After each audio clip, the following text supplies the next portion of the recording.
హైదరాబాద్ కుకట్పల్లిలోని విశ్వనాథ్ థియేటర్లో OG cinema release సందర్భంగా mega fans సందడి చేశారు. పవన్ నటించిన ఓజీ సినిమాని చూసేందుకు అభిమానులతో పాటు చిన్నలు, పిల్లలు, పెద్దవాళ్లు పెద్ద సంఖ్యలో వచ్చారు. సినిమా విడుదల సందర్భంగా భారీ ఎత్తున టపాసులు, బాణాసంచాను కాల్చి తమ అభిమానాన్ని చాటుకున్నారు. విశ్వనాథ్ థియేటర్ని ఫ్లెక్సీలు, పూలమాలలతో అలంకరించారు.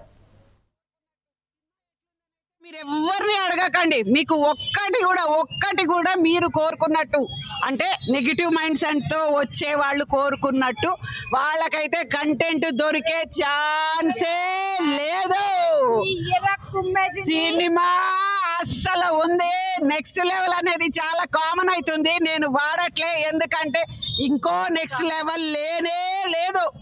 ఒక్కటే ఓజీ గాడ్ అన్న గాడ్. అసలు ఏం తీశాడు సినిమా, అసలు ఎరక్కుమ్మేశారు.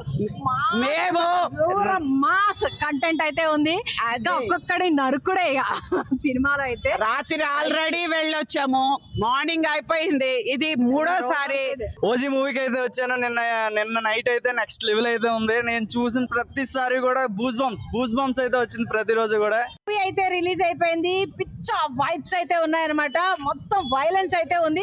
వైలెన్స్ చూసి భయపడాల్సిన పని లేదు. ఏ సర్టిఫికేట్ వచ్చిందని చెప్పి చాలా మంది దూరంగా ఉన్నారు. అస్సలు భయపడాల్సిన పని లేదు, ఎందుకంటే అది అన్యాయం కోసం చేస్తున్న ఫైట్ అన్నమాట. సో అది నరుకుతున్నా కూడా మంచి కిక్ ఉంటుంది అది నరికేటప్పుడు, ఎందుకంటే అది అన్యాయం కోసం చేస్తున్న ఫైట్ కాబట్టి. సో దాన్ని అయితే మూవీని చాలా బాగా ఎంజాయ్ చేస్తారు. మేము ఆల్రెడీ 2 times చూసాం, మళ్ళీ 3rd time కూడా వెళ్ళిపోతున్నాం అనమాట. ఓజీని అయితే అస్సలు మిస్ అవ్వకండి, వేరే లెవెల్ ఉంది. పవన్ కళ్యాణ్ ఓకే చెప్తున్నా వినండి అన్న, నీకు రాజ్యం ఉంది, నువ్వు సామ్రాట్ అయినావు, నట సామ్రాట్ నాగార్జున. ఒక విక్టరీ కొట్టావు, విక్టరీ వెంకటేష్ అయ్యావు. ఓ విపరీతంగా నటించావు, బ్రహ్మాండంగా ఏమైనావు, రియల్ స్టార్ నాని అయ్యావు. కానీ మమ్మల్ని మించేవాడు లేడు, ఎందుకంటే ఇది ఇక్కడ యాక్టింగ్ కాదు, ఏ హీరో తోటి ఏ హీరోకి పోటీ లేదని చెప్పాడు. ఎందుకంటే ఇక్కడ ఉన్నది హీరో కాదు, జస్ట్ కాసేపు ఉన్న రియాలిటీ కాదు, ఆయన దేవుడు. దేవుళ్ళకైనా ఒకడికి రాముడు ఇష్టం, ఒకటి ఇంకోళ్ళకి ఇంకోటి ఇష్టం.